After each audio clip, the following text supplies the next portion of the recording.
Hello folks, this is Mike, PC31 the Vinyl Policeman, and today record store day, so I'm going to show you what I picked up, and just picked up some absolutely fantastic stuff. I think this is probably the best record store day pickups I've ever had. I think so. I picked up 7. I did target a few more and I thought I'd make them out with less, but when I was there, they were just there, and I picked up some brilliant stuff. Look away, Harris Pilton, because I'm wearing my Pompey shirt, Portsmouth Football Club, because we got the trophy today for being champions of League One, going up to the Championship next year. Harris is, he's on the red side of the South Coast. He's 20 miles along there, but he's got Pompey sympathies, so we forgive him. Right, okay, without further ado. So, first thing I picked up, which is one of my must-haves, was Joe Strummer and the Mescaleros. And I've got previous copies of this, but this is a 25th anniversary copy and it's remastered. Artwork's all the same, the Damien Hirst artwork. And beautiful, absolutely fantastic stuff. It came in, there's 2 records, and which are pink vinyl. They're on Dark Horse. Originally, this was released in 1999 as on Hellcat. But yeah, pink vinyl, George Harrison's Dark Horse. And this was Joe Strummer and the Mescaleros. This was their first album, first of the Fantastic 3. I've actually I've had a chance to spin a little bit of it. The quality of the remaster on my system, which is, my system is a middly sort of system, not overly expensive, is fantastic. I know the record really, really well, and the instrumentation absolutely jumps out. It's really superb. I'm so impressed. The inner sleeves like that with all the lyrics on. So it's a great package. It sounds wonderful. As I say, Joe and the Mescaleros' first album, such quality, superb. Really, really, really pleased to get that. And yeah, that was of course 10 years after his previous one, which was Earthquake Weather, as a solo Joe Strummer album in 1989. And so that came out in 1999. So fantastic. Right, first 3 have got a Clash theme. So the second one I picked up was a 12-inch of Gallon and Paul. And that's Gallon Ayres, French lady, brought up in Spain, lives on a Greek island now, I believe, and Paul Simonon of The Clash. So they've had a debut album, which I've got, which is really good. There they are, Paul and Gallon. Yeah, and as I say, this is an EP. I haven't played this yet. I heard a little bit on YouTube and it sounds really good. Produced by Tony Visconti, so it's got to be good. The way I describe them as a duo, Gallon is the multi-instrumentalist. A lot of it is her kind of voice. Paul Simonon adds mostly backing vocals, but obviously bass as well. It's kind of very naive in a good way, simple songs, just played very simply. The real quaintness about them, easy listening, but there's something a little bit magical about it. I really enjoy it, and so I'm looking forward to really getting into this one. This one came with well, let's show you a bit more. So that's the actual sleeve, inner sleeve, the inner. It's black vinyl. There we go.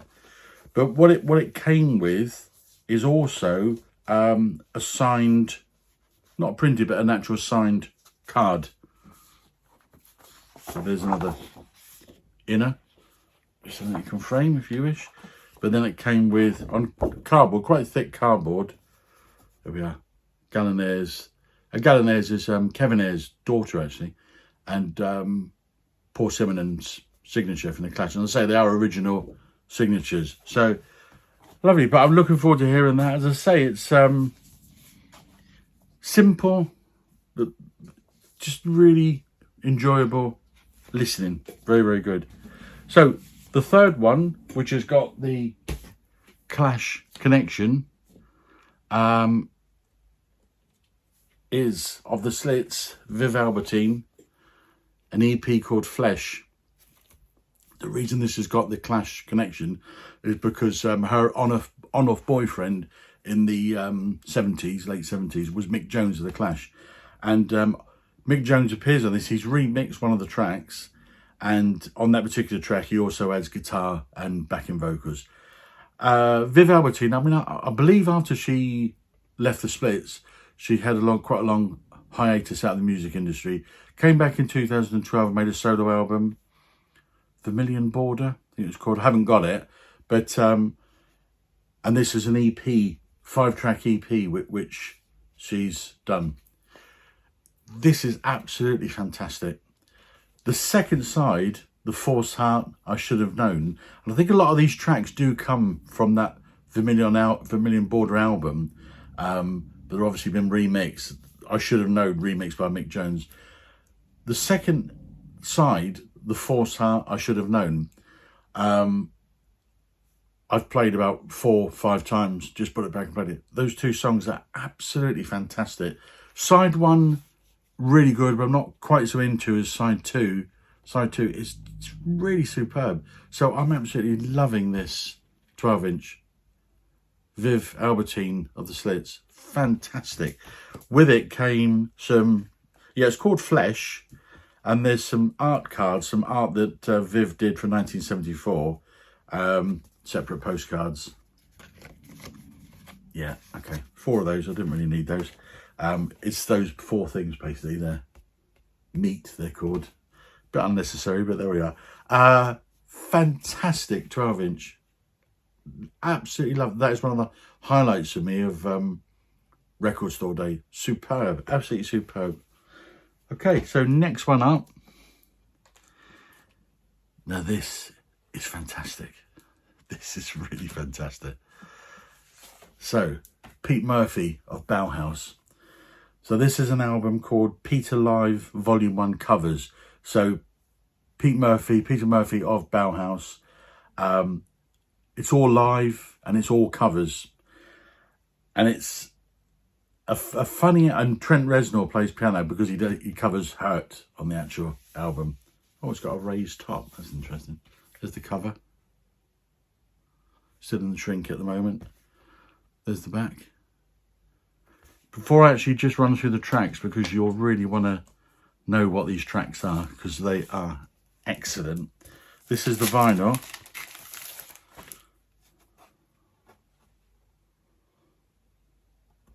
This is fantastic.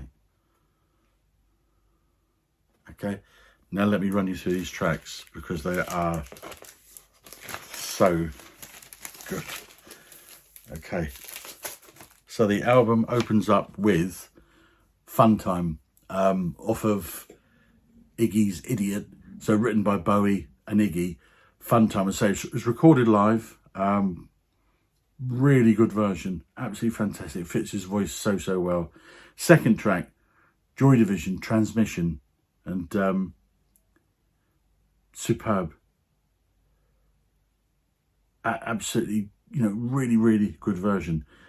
Probably the best track on the album so far for me, I've only run it through twice actually, is Pierre Uber's Final Solution. And oh god, where did that come from? I can't think at the moment. Terminal. Okay, comes from a very early Pierre Uber album.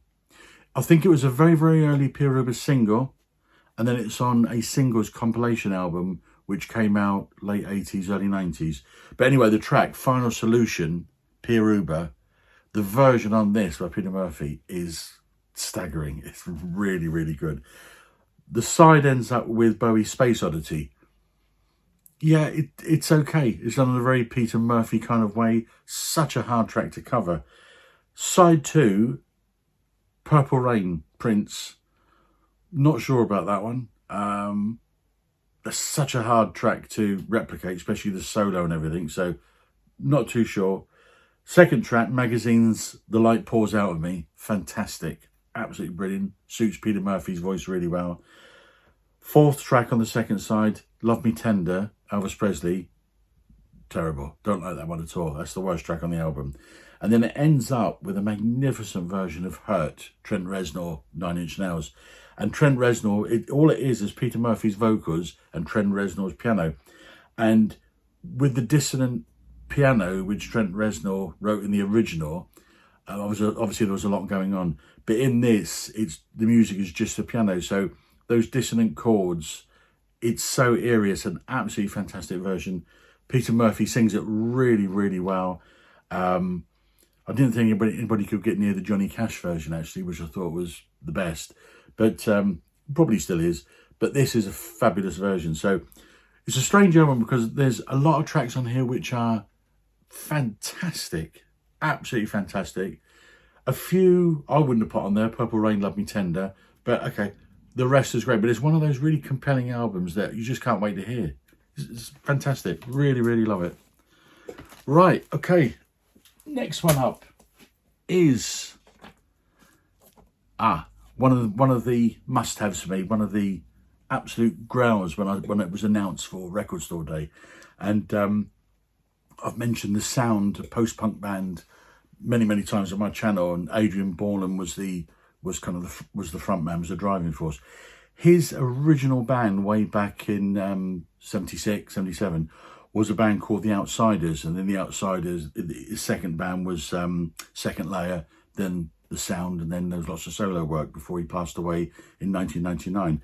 But this is a fascinating album because what it is, it's the first album by The Outsiders was Calling on Youth, and this is demos and very early cuts of that album. But it's also got a very, very rare EP, One to Infinity demos, which was an EP around at the time. So if I just quickly read this out, for the first time on vinyl, The Outsiders demos from Calling on Youth, the debut album, and One to Infinity, the EP, both released in 1977. Here, Adrian Borland's first band before he went to form the synthwave project Second Layer, and then joining the iconic new wave heroes, The Sound. The Outsiders were probably the first post-punk band ever, together with The Wire. Haven't heard this yet. I haven't had a chance. But this was one of my absolute must-haves for Record Store Day. And don't think many stores were stocking that one. And it's on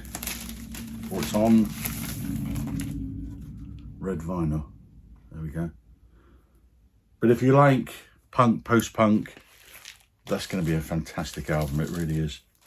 Quick story of the morning, actually. So all the stores in the UK opened up at 8 o'clock. And I thought, so I set the alarm really, really early. The alarm went off far too early for me, so I went back to sleep. So I woke up about 9 o'clock, got myself ready, went to the store, and I thought by this time they've been open an hour, and so the queues will be gone. A lot of the things I want are not the things which are the volume things, you know, so I may be all right. I may lose a few records. Got to the store I was going to, an enormous queue still. So I thought, okay, I'll go to another store. Went to another store, thought, you know, we're now an hour and a half in. There won't be a queue. Massive queue. Come back home because I just haven't got the gene which enables me to queue.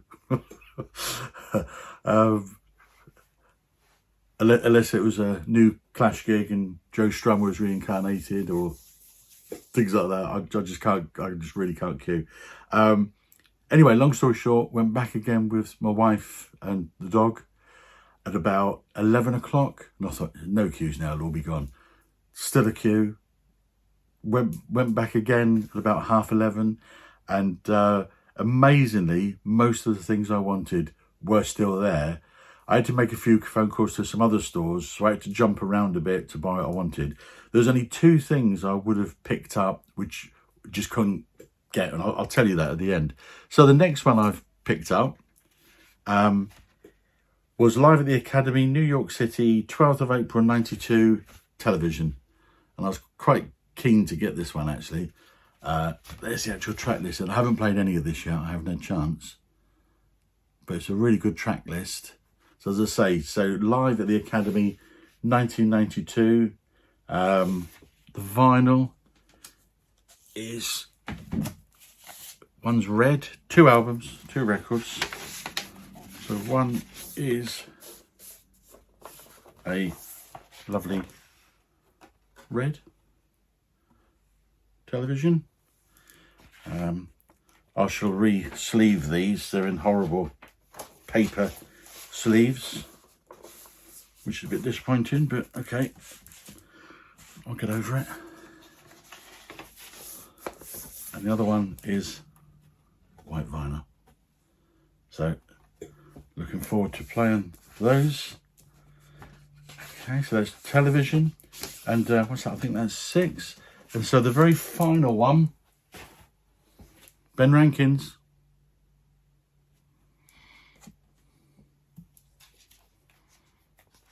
Had to buy Elton's Caribou. So from 1974, I've got the original up there, which is completely played to death, which I got pretty close to the release date. I was very, very young when I bought this because I was quite into Elton at the time. But that was just a single sleeve, and this is double sleeve. So the actual artwork's really, really good. There we go. That was the inners from memory.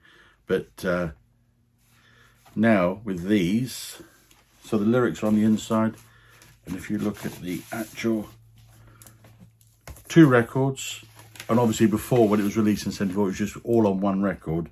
But I'll only get this one out, but they're both blue basically, still on the DJM label. So I think it's a really good album, Caribou. I'm pleased to get that. I'm only into Elton's very early work, and it probably stops at Captain Fantastic. But yeah, so I was pleased to get that one. And as I say, there is a lot more to it with the artwork, etc. So that was it, folks. That was my record store day. 7 pickups. The 2 I didn't get, and I did try hard to get, was I wanted the Cramps 12-inch Ultra Twist. Nobody had a copy. It never even hit the local area. People were asking for it, but none existed. In fact, sorry, tell a lie. There was one shop which had 1 copy, and I was told that the very first person who had queued overnight actually went in, and that was one of the records he picked up. Was great. So I've only heard of 1 copy. The other one, which sold out very, very quickly, and there were a lot of copies about, was Bowie's album, which I definitely wanted.